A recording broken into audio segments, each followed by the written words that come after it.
Well, we have more people coming in quickly, but I think in the interest of time, we should probably get started. So I'll let Amanda take it away. Great. Hello. All right. Welcome, everybody. Thanks for joining us today. I'm Amanda Fuller. I'm the past president of the National Association of Academies of Science, and I'm also the executive director of the Kentucky Academy of Science. If you're joining us today from an Academy of Science, welcome. Hope we have some folks here who've been on our programs before, and I hope we'll also see some new faces today.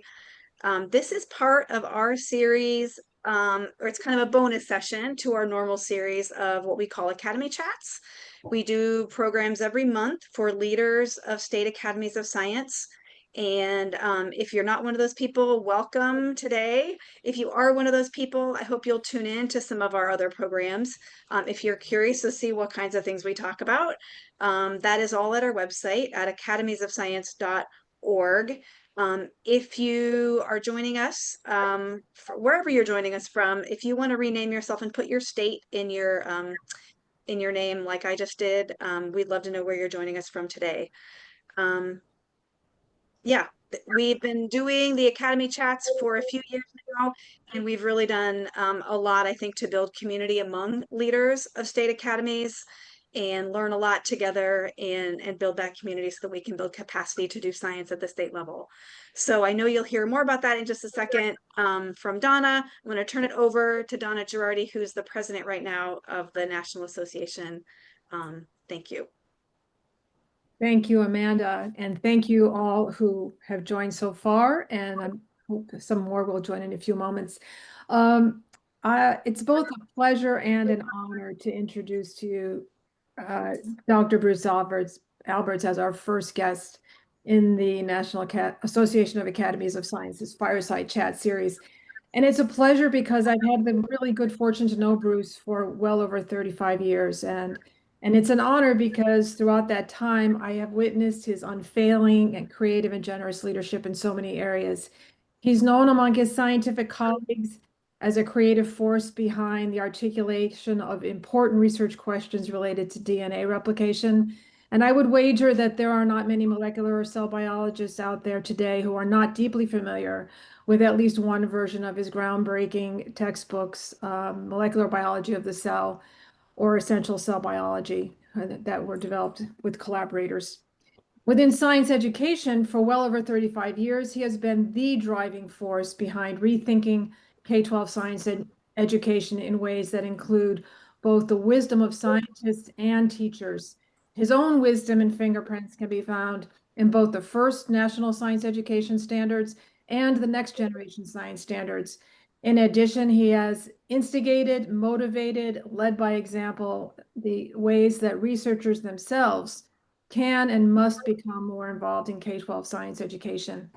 But more than that, during his tenure as president of the National Academy of Sciences, which is where I met him, he transformed the way that senior scientists and engineers, and promising younger ones too, could inform policymakers about science, both at the national level and across the world. And in recognition of these extraordinary efforts, President Barack Obama awarded Dr. Alberts the National Medal of Science in 2014. But never wanted to slow down, and after finishing 2 terms as NAS president, he served for 5 years as the editor-in-chief of Science magazine and has served and continues to serve on countless boards and nonprofit boards. And today, Bruce is going to share his current thinking about trust in science, a topic he has been exploring for several years now, but one that is existentially important, I would say, for all of us today. And with that, I'll turn over the program to Bruce, who'll share some slides before he and I move into a Q&A period that I hope you will all contribute to as well. Bruce. Thanks. I'm going to share my screen, I hope. Let's see. Is it working? No? You did have it showing just before. Okay, wait a second. Try it again. Okay, we got it now? Yep, that works. Okay, thank you, Donna. It's a real pleasure to be here. And especially since the state academies of science are going to be increasingly important in coming years, given the responsibilities that are being put back into the states, and also, of course, given the enormous challenges of the scientific enterprise and to the scientific thinking in our country today, which is, of course, shocking and but also very motivating for scientists to step up and get involved. Uh, uh, I really didn't learn much about science broadly as a researcher because had my head down in the laboratory. It's only when I got involved with the National Academy of Sciences in their policy work and traveled all over the world as a result, interacting with other academies, that I realized how important science teachers and scientists are, and that we're vastly underutilized and uh, have not enough of influence on our societies, that we have to work to change that. Um, and I also came to recognize how important science education was, but not the science education type that normally occurs, that is, have the kids memorize a lot of words, a different kind of science education, which of course I'll discuss briefly today. I'm only going to talk for a short while. I don't have a fireside here, unfortunately, but we're supposed to have a fireside chat. I couldn't find a fireside in time for this talk. So I've always, for a long time, my first talk at the Academy, I actually talked about this in 1993. The values of science are really equally as important as whatever scientists discover. And I'd like to stress the fact that scientists must be honest. In my field, if anybody made a non-honest statement anywhere, nobody would ever pay attention to them in the future. So your reputation depends on being honest, generosity in the sense that we all review for free, peer review everybody else's publication, and work to create the next generation of scientists who will follow us. And perhaps most critical for this talk, that we have a strong demand for evidence. It's a very important we not believe our own theories. We need to use evidence to either disprove them or change them. Uh, and uh, and we must be openness to all ideas and opinions. The graduate student often will have better ideas than the professor, and if we don't pay attention to the ideas and only pay attention to authority, we will kill the field. Uh, so these values are really important for any democracy, of course, and for successful societies. And I conclude that for humanity to thrive, we'll need a new type of science education for all. And this has been really strikingly obvious from the pandemic on, and it's so discouraging that in the U.S. today, so many Americans feel comfortable denying what science knows on a huge range of issues. Of course, the COVID pandemic, virus, vaccination, climate change, you name it. I would call this evidence-free thinking, which of course extends far beyond science, and it's an incredible danger to any democracy. I mean, the idea is that there are, quote, alternative facts, unquote, means that we have chaos and humanity is going to be destroyed. So to me, it represents a massive failure of education to convey what science is at its core, that it's a community effort producing critical knowledge for humanity that everyone needs to pay attention to. It's based on evidence, not on what we think. And then this is my conclusion. Uh, and I like to illustrate science education by giving this example, which was actually part of the curriculum in San Francisco when I left to go to the academy. This is what kindergartens were supposed to do. during the time of the school year when there are seeds on the ground. They put on clean white socks and walk around the schoolyard. And they come back, take off the socks, and they see that they have all these black specks on them. And each black speck, then they had a piece of paper with numbered squares, and they put each black speck with a little forceps into a different square. And then they were asked to examine each speck with a very primitive microscope, and then draw what they saw in each square, what that speck looked like. And then, very importantly, the teacher asked them which are seeds and which are rocks and dirt, and how can we find out? And the teacher does not tell them. It waits for some 5-year-old to suggest that maybe the round ones are seeds. And then the teacher will get the class to agree that's a possibility. And the next thing, maybe the next day, we have this idea that maybe the rounds ones are seeds. How are we going to test the idea? And eventually, some 5-year-old will get the brilliant idea that they can put all the round ones in one pot and all the other ones in another pot and see which ones come up with a plant. And this is just a simple example of how real science can be done in school and get kids to think about the use of evidence and require the evidence that we want all adults to require for their beliefs. So when I was at the academy, Donna knows this well, many of my members thought that science education was not our problem, was somebody else's problem.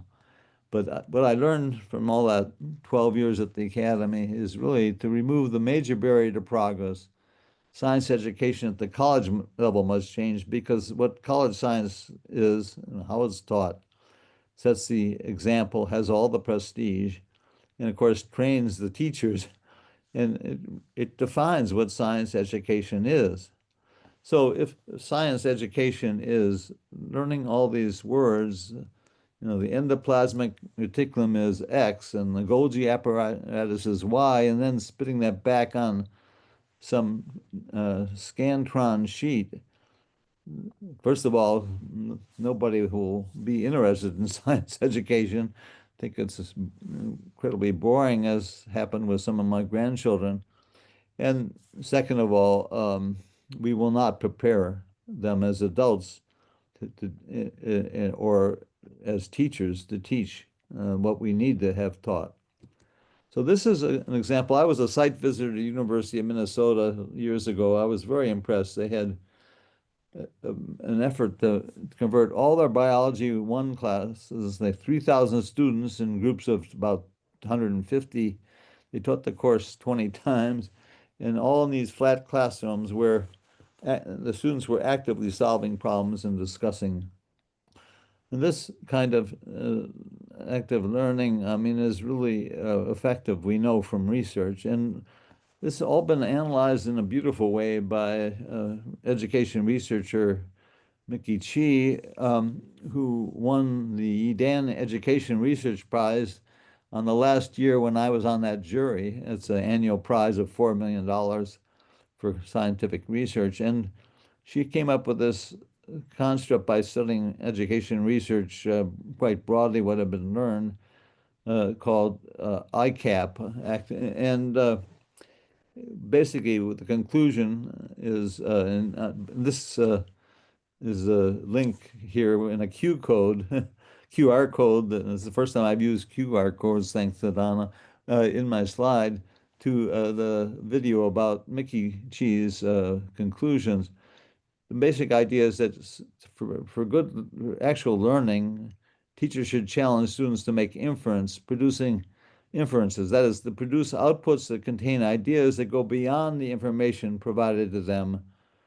The standard way that for years of teaching, have the kids spit back what the teacher has told them in a lecture is not effective. We know that. So I just want to talk about science education more broadly, because I want to introduce what is obviously an important new goal for science education that we haven't focused on effectively before. The first standard goal, in some senses, in many cases, it's the only goal of some science courses, unfortunately, is to provide all adults with a general sense of what scientists have discovered about the world, the vast expanse of the universe, all life is made of cells, so on and so on. Um, the problem is that so many of these things we've discovered, science has been so successful that these courses, such as Biology 1, are filled with so many facts, there's no time for anything else. And so we have to reduce that focus and make room for other kinds of teaching. And uh, the second, more ambitious goal is called inquiry-based science education. It was the focus of the first ever U.S. National Standards of Science for Science Education in 1996, and it's been a focus ever since of the standards documents, is to provide all adults with an ability to investigate scientific problems as scientists do, using logic, experiment, and evidence. And that's what those kids were doing with kindergarten with white socks, is what those students were doing in Minnesota in Biology 1 class. But here's the really central point. We need a new focus, and we don't really have enough tools or enough energy anywhere going behind this focus yet. And that's what a challenge is always good for scientists. Scientists like to have challenges, otherwise life would be boring. Here's an amazing, important challenge: to provide all adults with an understanding of how the scientific community works and why they should therefore trust the consensus judgments of science on issues like smoking, vaccination, and climate change. So how can we do this? What to do? So during the pandemic, the Moore Foundation sponsored a Zoom-only study headed by a very famous scientist, educator by the name of Jonathan Osborne from the UK, um, to try to come to grips with what we can do about this problem of science being misunderstood, and how, in particular, how we can counteract misinformation and how education is involved. In this study, which was summarized in the Science magazine article, actually conclude that we need to really change science education to focus on this. And that means making room and kicking out all those facts that we try to get students to understand in every introductory college course. And of course, then it can filter down to lower levels. But otherwise, it won't change. So my current focus, stemming from being involved in that Osborne project, two of my textbook co-authors and I got involved in trying to see what we could do to contribute. We felt we had some obligation to really try to convey to students, originally in our textbook, cell biology, why it is that scientific judgments are not merely what scientists happen to believe. It's not science dogma, as often students believe because of the way we teach science. Think of Biology 1 course where you just memorize all those things. It sounds like a dogma course. Of course, in religion, not in science. Anyway, it's important that we correct these misunderstandings, and we conclude that science education must focus on teaching how reliable knowledge is actually produced in this amazing community-based effort invested by humanity that we call science. And, the community aspect is really ignored in most science teaching. They talk about how you do experiments, but not how the community produces knowledge as a vast self-correcting effort. So then we produced, these are my two co-authors who work with me, Karen Hopkin and Keith Roberts. We worked to produce a 6,000-word essay. And once we had the essay, what we're going to do with it, we created a new website to encourage explicitly teaching how the scientific community creates reliable knowledge. And this is the website homepage. You see, it's expanded since the original. Originally just had an essay, but in the last year or so. We've added teaching tools and assessments, and I'll just briefly just illustrate what those are.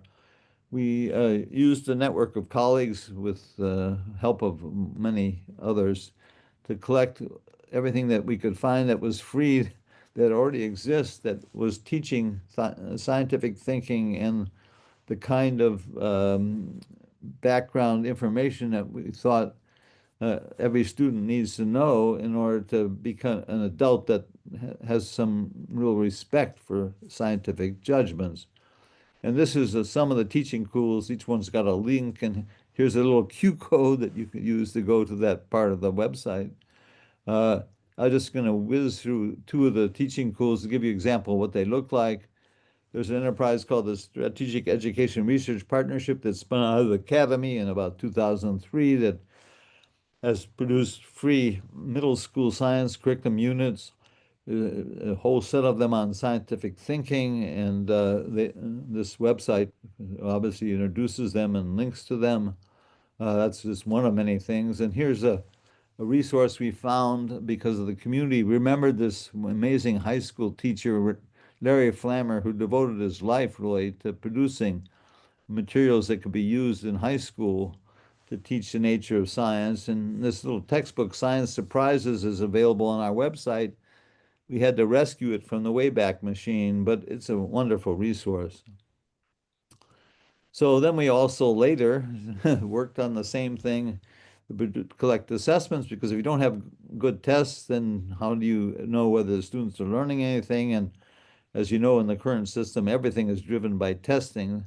So we collected multiple choice questions, agree, disagree, reflection questions, and some open-ended questions. We're still looking for more assessments that anybody knows anything, we'd be happy to collect them and post them. But this is a starting place to really help teachers focus on what we want students to know. I want to just raise one particular tool that many have forgotten, and I think critical to put much more energy in this today. These were, I think, a big discussion point years ago, but the idea of local science education partnerships, local scientists and engineers with their own school systems.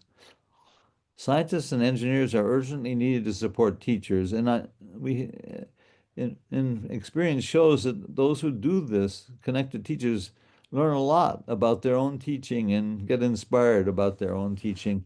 So it's not just a one-way interaction, it's a two-way interaction. I got involved when we started 38 years ago, the Science Education Partnership at UCSF. This is just a summary of the current activities of this activity. The two Q codes there, one is for an essay I wrote about 10 steps of how to start a science partnership, and the other is to the Science Partnership UCSF website, which has lots of resources. And Nancy Marino, the hero of Texas, is on this web conference here, and in Houston, Texas, her Baylor College of Medicine has really been amazing, catalyzing active schools partnerships at 18 campuses in Texas and creating outstanding public schools in Houston. I visited the Baylor Middle School Academy at Ryan, and it's been recognized as a national certified magnet program, and it's just incredible what they've been able to do. And recently, as the link shows here, they've created a national network to catalyze similar efforts across the United States, which are badly needed. So I want to end by just sort of challenging different groups of people, because I don't, and I'm going to end with this academy challenge, but for all of those who teach college science and for those who produce pre-curriculum materials, pre-science, pre-college curriculum materials, we need to design and, of course, test for their effectiveness the lessons that can convey effectively how the scientific community creates reliable knowledge. these lessons have to use inquiry. They have to use student activities. They can't just be lecturing students, as I've already implied. So we need work in this area, and we need creativity, and we need research. For scientific societies, I was very active in the American Society of Molecular Biology and Biochemistry and American Society of Cell Biology. There are many other scientific societies. They need to work to catalyze the formation of local science education partnerships. This means, of course, including in their annual meeting sessions that emphasize this. We used to do this in my scientific societies, but I don't think we're doing it anymore. Um, it needs to, the whole thing needs to be energized again, given the urgent challenges we have that scientists need to meet. And finally, of course, most relevant for state academies of science, we need to get the explicit teaching of how science creates reliable knowledge into your state science education standards. Most likely they're not there now, and we could discuss why, but this needs to be something that state academies think about. How could we help our states represent science teaching and science education in their science standards for their public schools in ways that will be effective in meeting the challenges that we all have today? So thank you for that opportunity. Donna wants to make sure we have time for lots of questions and discussion. Okay. Thanks so much, Bruce. There is a lot of work and ideas embedded in what you presented that cut across just decades of involvement by lots of different organizations. And I think of the look around at the faces here today, they represent almost a different generation of leaders and rising leaders. And so this is a conversation that will, I think, always need to be had, and it's time to have to continue it. So I'll start off the Q&A, but please, people, add questions in the chat. Throughout your career in science policy, and you have shed this bright light on the role of scientists becoming more involved in science education and in K-12 in particular. And many have heeded the call, but many have not, because maybe they say, well, this really is important, but not for me. I don't have enough time to become involved, and I don't really know what to do, and I'm not sure how I can make a difference. But so my question is, how is this moment that we're in now, how is it different? And is there more, say, maybe a personal imperative to get involved because of fears about their own research or their own students having futures, or a moral imperative about the future of our nation? Things seem to be a little bit higher stakes right now. What's your sense of that? Well, I think it certainly should be. I mean, we are really in a critical situation here. You know, in any scientist's self-interest is to maintain the possibility of them getting funding for their research, get support for their education efforts, their education research efforts, whatever. And that's all deeply threatened now, as everybody knows. So from a personal standpoint, just from a fear, fear is a strong motivator, unfortunately. That's one motivator. But I think I would phrase, I just have a sense that all these members of my academy who thought we were wasting our time on science education would have a different view today, because it's a whole question of creating enough trust in science so that our society can really survive. No, humanity is not going to survive with irrational thinking. It's going to dig us into deeper and deeper holes. And as I was implying, it's just a dangerous time right now. And as we've seen how dangerous it is for people not to be able to uh, trust scientific judgments, and they have no reason to trust them if they don't understand what science is and how it works. So it seems to me urgent, and every scientist, I think there's no scientist who would say that the academy shouldn't work on increasing trust in science. I have to ask Marcia McNutt. There may be one. Anyway, scientists are always eclectic, but there were certainly lots of who thought that we shouldn't work on science education. Not that it wasn't important, but that, it was somebody else's job and not ours. But as I've been trying to emphasize, it all stems on what we do at college. And of course, the scientists are the one who teach college science. And so we have to set the example, and there are many other ways that we can help as well. So unfortunately, we're in a situation where I don't think any of us thought, starting with the pandemic, I think we were shocked to find that the public, thought that alternative facts are okay. Scientists are just one view. We have a dogma. Other people have another dogma. You can believe what you want. We were shocked not to see what a large fraction of people believe that, and we knew that some people believe that. And now we are absolutely shocked to see how an administration is trying to basically, cut budgets by half, remove any support for science education, partnerships, things like that.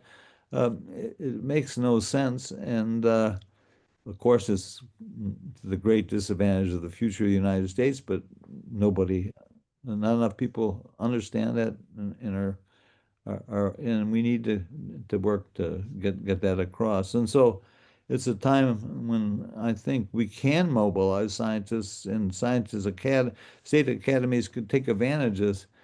A lot of people have other things on their plate and they're not paying attention to these kind of issues. But now, if you formulate the effort as something to increase trust in science, respect for science, and in the long run to maintain the possibility of doing scientific research with government funding, I mean that is really strongly motivated. And I think the other thing I would say is, in my experience, we're not asking scientists to spend half their time on science education. We're asking in these partnerships, for example, I'm talking about it in UCSF, and Nancy could say something about Texas, perhaps. We're asking people to spend 4 hours a week, and um, my our feedback has been students and postdocs who go out and spend 4 hours a week helping teachers in partnerships come back so much more enthusiastic and motivated and energized about their own work that it actually increases their productivity.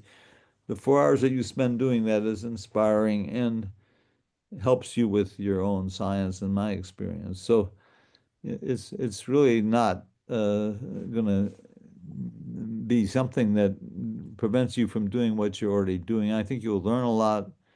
Anybody does it will learn a lot about their own teaching and give them a chance to think more broadly about science and what they want to do in the future. So we have obviously the organization that is organizing this event today is the National Association of Academies of Science, and we have an Academy of Science in almost every state in the nation, and some states have more than one. But and they're all organized differently, but every state does have a complement of scientists and engineers of all in a variety of roles, academic, industry, teaching, and in all levels. And I just wonder, is there a role for them, and also involving the National Academies members, to invite them to work more locally? I think there's been a focus on national level involvement because that's where the influence has been for a long time. But now we have the states that are, I would argue, a critical locus for attention. So do you think we could get the senior scientists and engineers to become more involved at the state level, state and local level?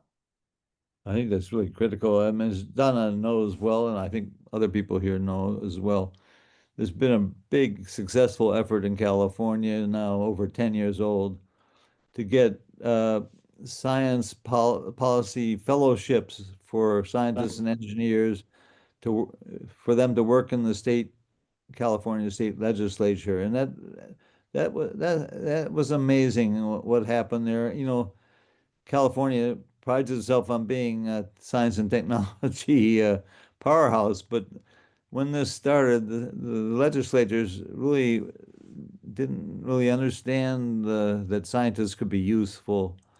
In fact, many of them remembered scientists in a negative way.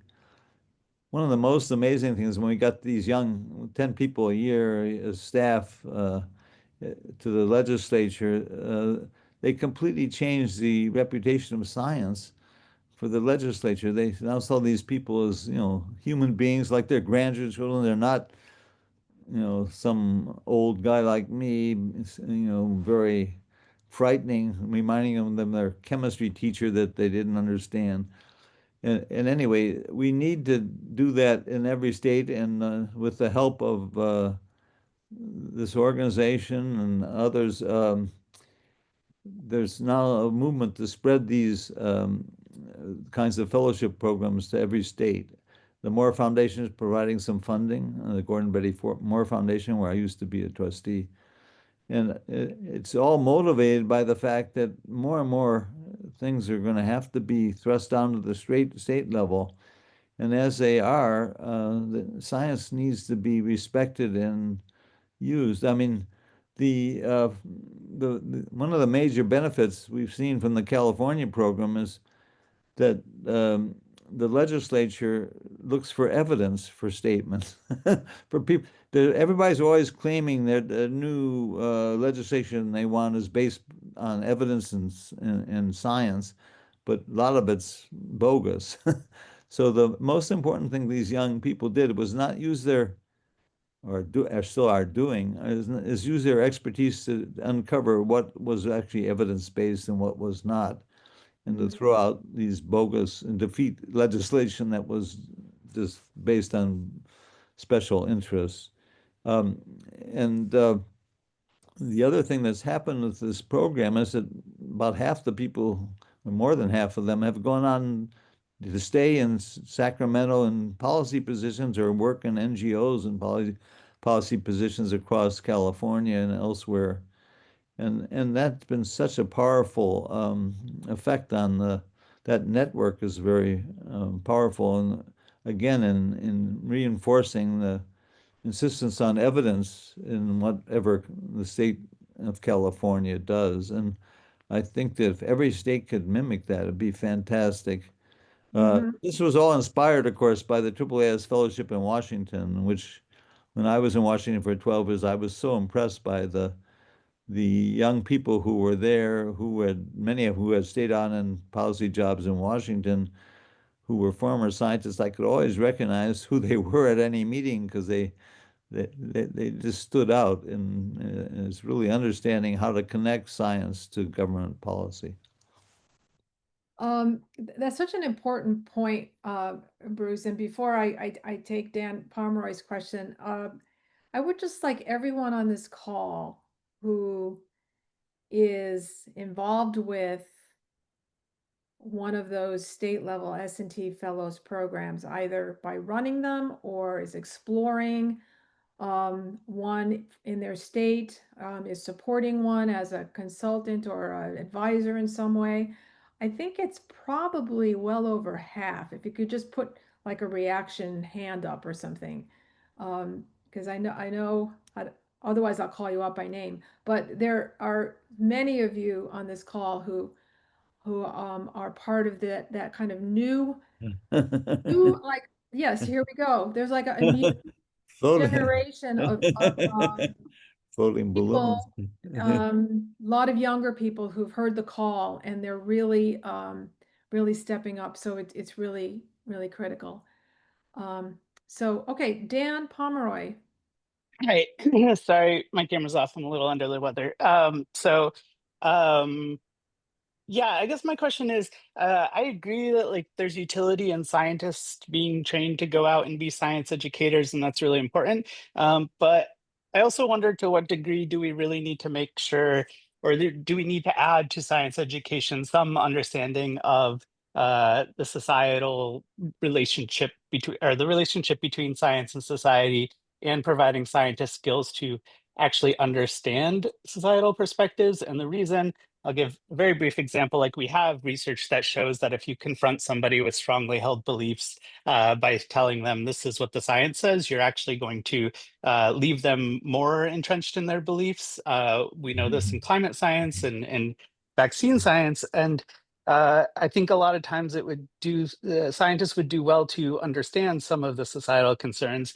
Very specific personal example, my cousin is vaccine hesitant after some I'll spare the long story, but the short of it is like one of her concerns was the fact that public health regulations require a child to get multiple vaccines in one visit that could be spread out over time. There's public health reasons for that, like minimizing friction maximizes uptake, but like it wasn't an invalid concern. And to just go and sort of say you don't understand the science is actually unlikely to get people to change their minds. So I guess my high level question is like, shouldn't we also be training scientists to understand the public if we want the public to understand science?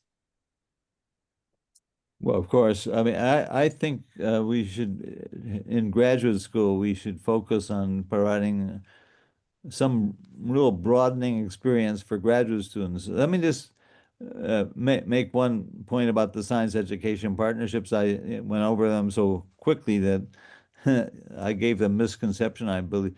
The scientists in these partnerships partner with teachers and do what the teachers want. The worst thing they could do is go in a classroom and talk about their science and in ways that nobody understands, including the teachers, and then the scientist goes home and the teacher can't answer the students' questions. That's not what science education partnerships would be about. They're basically helping the teacher to do what the teacher wants. They're all teacher-based, and these whole partnerships have to start with a group of teachers who tell you what they want from the scientists, not vice versa. And that's what makes them important. That point is that link in the UCSF thing about the 10 points of starting a fellowship. I make that point very, very clearly. And in the process, we all learn by those kinds of partnership a lot about the societal issues that you're talking about. And I think for graduate students, we should really think about how we could prepare them to communicate science more effectively. Let me just take the example of Tylenol, which is in the news. I think it's unfortunate, that all we do is that we say, no, the balance of evidence is against Tylenol being dangerous for pregnant women, but they don't explain how that evidence comes about, and they don't explain why some of the studies that claim that Tylenol was bad were not valid, because, of course, you have to correct for the fact that people who take Tylenol have problems, and that's why they're taking Tylenol. So that has to be corrected for in any research. And so, there's an opportunity there and many other issues just like that, just to try to get explanations of how science actually works into the public in ways that hopefully they can understand. But you know, I was very disappointed by a major study that the Academy recently did about misinformation in science, which was really a huge volume of reports which had said nothing about education, and it really didn't deal with the kind of issues that I think we have to think about. I think we need to. I think scientists. That committee was not composed of scientists. It was composed of communication specialists, all very homogeneous group. That was the problem with it. But basically, I think scientists should, and we could maybe start something, a little study of what kind of training should we give graduate students? Can we produce a curriculum that it won't take much of my time. At least get them thinking about this. Maybe Debbie has the answer here. Before we go to Debbie, I'll go to you right next. I know you're going to have a great question. But I want to pick up on that point, Bruce. There are certain words that seem to be, I'll say it generously, have different meanings in different communities. And with scientists, skepticism means something very, very different than it means for the lay public.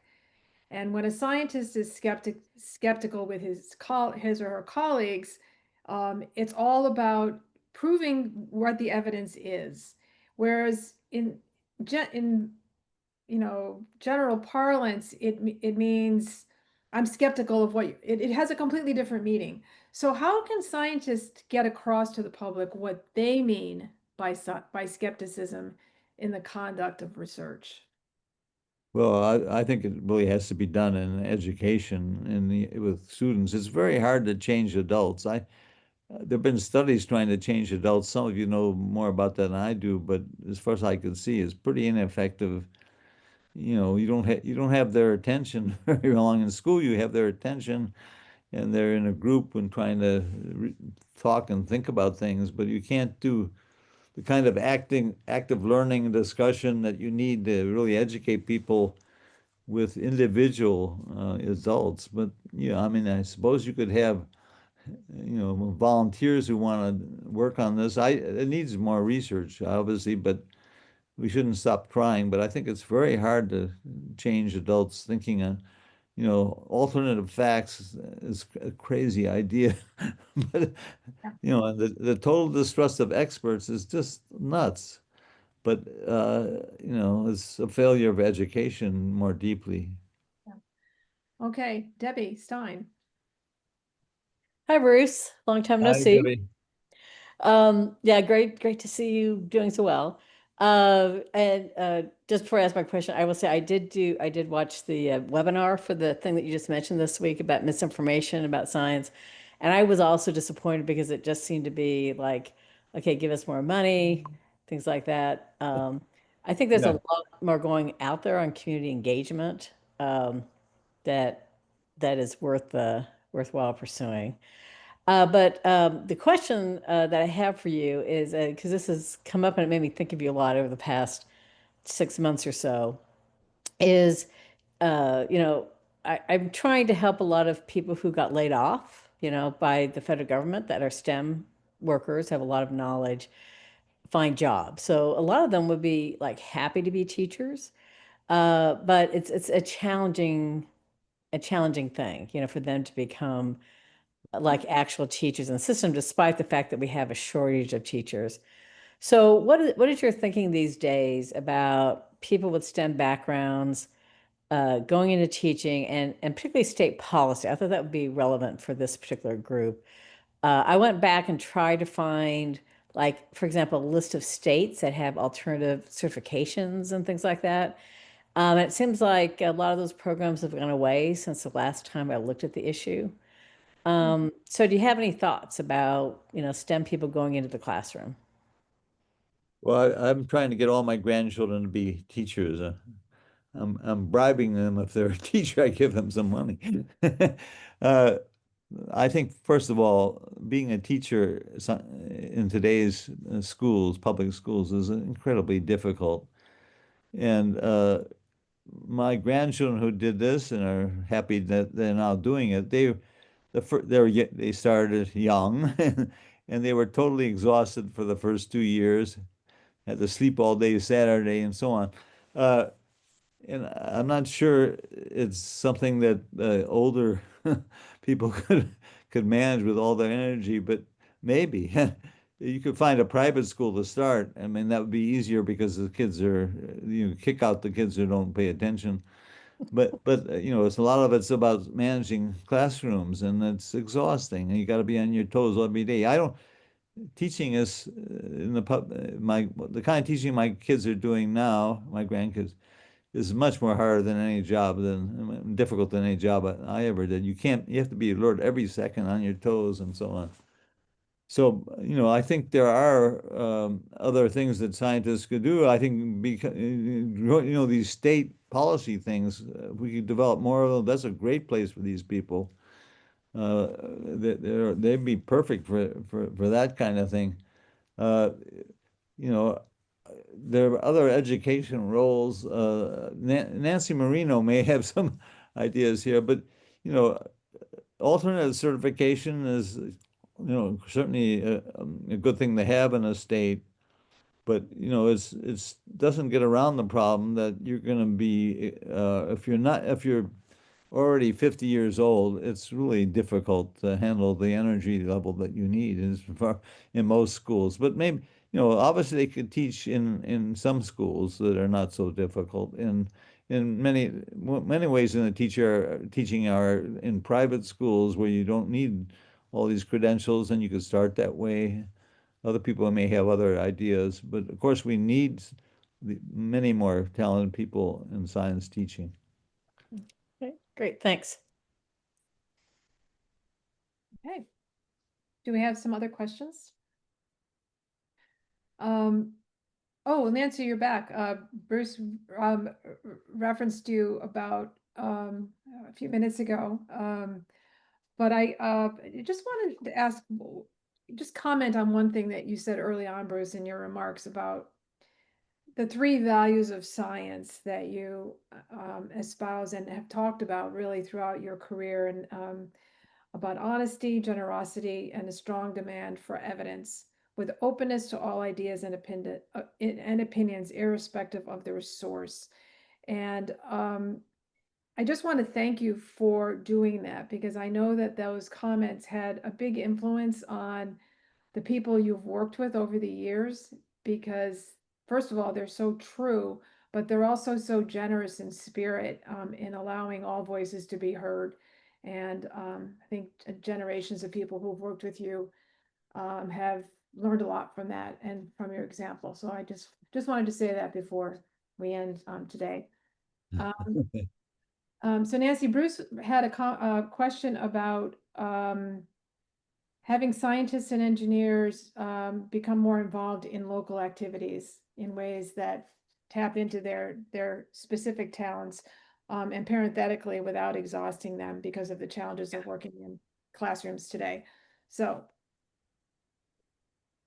yeah, it is challenging, and it's partially related to finding kind of key point persons or local champions. What we see across many universities is kind of fragmentation of outreach efforts. Every department has one program and one point person. What we've tried to do is consolidate so that within our institution, we function as a center for educational outreach, and we serve as the point and the connector for folks who have a couple of hours and would like to volunteer in a school. So we match them with someone who needs science fair judges. So in a sense, we almost broker the relationship. That has worked well for us. What has also worked well is simply showing up, learning about local events at schools and showing up with something of value to offer, but not trying to sell anything. Being kind of showing up with humility and something of value, and developing relationships with a school district or educators, and then building from that point. That requires a longer time investment, but it also has paid off for us. I call it the value of showing up, right? In terms of a strategy, because without relationships with individual schools, either the teachers or leaderships on the campus, or relationships within the district, it's really challenging to accomplish something that can be sustained in a meaningful way. Yeah. That's why people like Nancy are key. You have somebody who's really helping as an interface. And our science education partnership doesn't let anybody go in the classroom until they have a little training about how not, you have to be aware that most people think that scientists are arrogant and threatening because of their past experience in school, I suppose. So you have to be very sensitive. Nobody wants to deal with somebody interact with somebody who they feel thinks of themselves as superior to them. So humility is key in any of these interactions. And in fact, it's when you're interacting with an outstanding teacher, humility is appropriate because you could never do that job.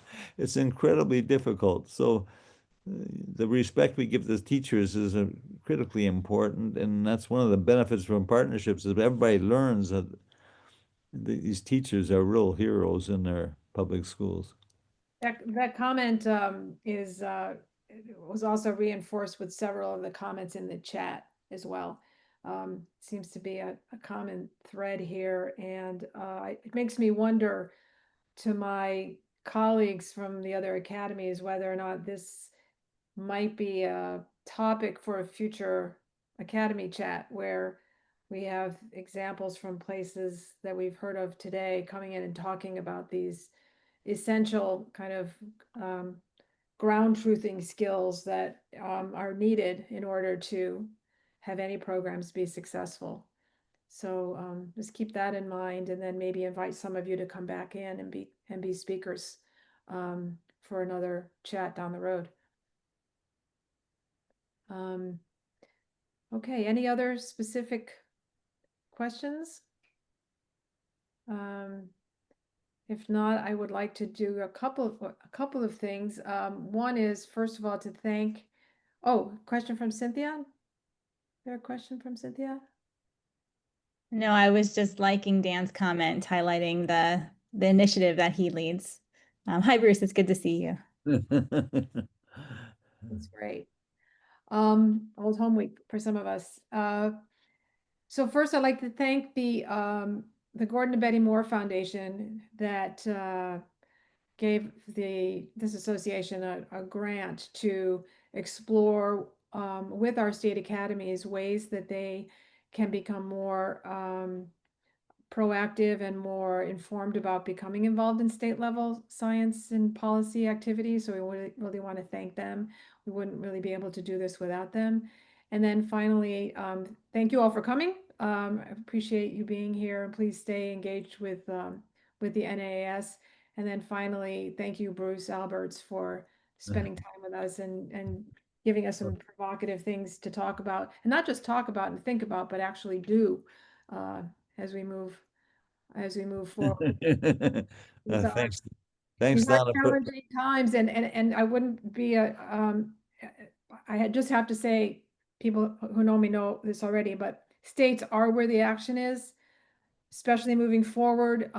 So we all have a role to play. So Okay, thanks, Donna, for the idea. Great seeing you all. thank you.